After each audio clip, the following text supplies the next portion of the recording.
আসসালামু আলাইকুম প্রিয় ভাই ও বোনেরা, আশা করি সবাই অনেক ভালো আছেন, সুস্থ আছেন।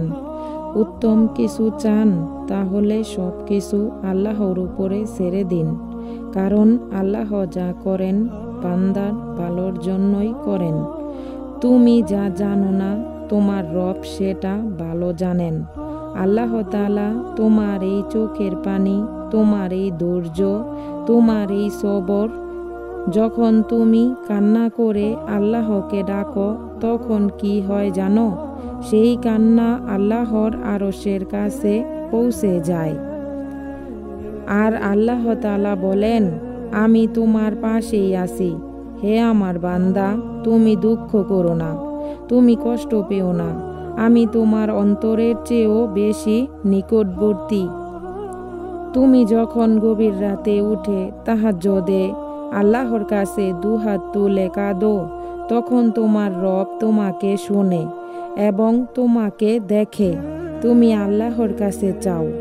যখন দোয়া করতে করতে তোমার চোখের পানি গড়িয়ে টপ টপ করে পড়তে থাকে, মনে রাখবে তোমার রব তোমার এই প্রত্যেকটি অশ্রুর মূল্য একদিন দেবেই, কারণ তিনি তোমার রব, তোমার প্রতিপালক। এই দুনিয়া তোমাকে না বুঝলেও তিনি তোমাকে বোঝে।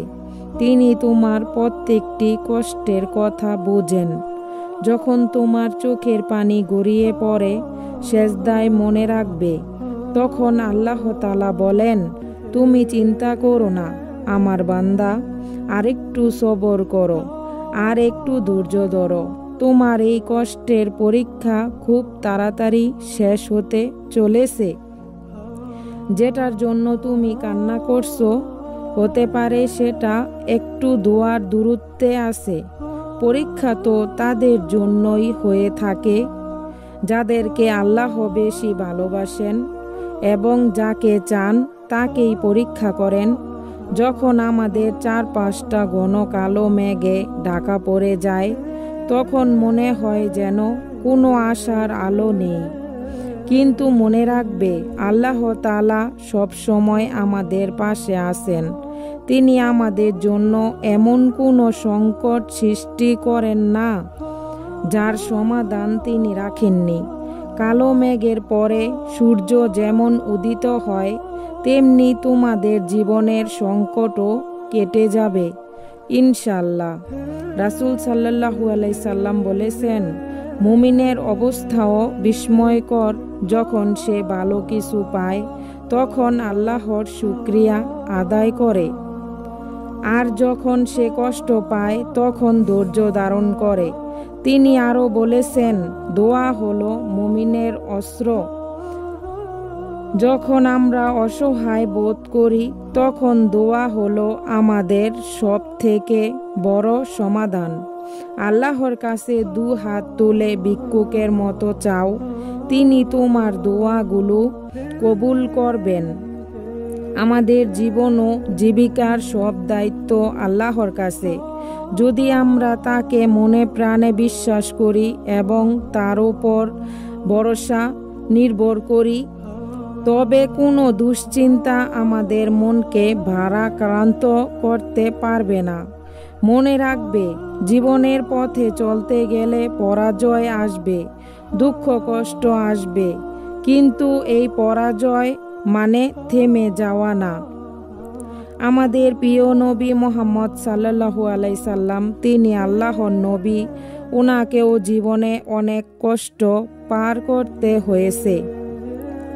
তিনি কখনো হতাশ হননি। তিনি সবর করেছেন, ধৈর্য ধরেছেন, অনেক দোয়াও চেয়েছেন আল্লাহর কাছে। তাহলে আমরা তো সেই নবীর উম্মত, তাহলে আমরা কেন পারবো না একটু ধৈর্য ধরতে, একটু সবর করতে? তোমার জীবনে যদি এখন কোনো কঠিন পরিস্থিতিতে থাকো, তাহলে জেনে রাখো আল্লাহ তোমাকে এই কঠিন পরিস্থিতি থেকে বের করে আনবেন।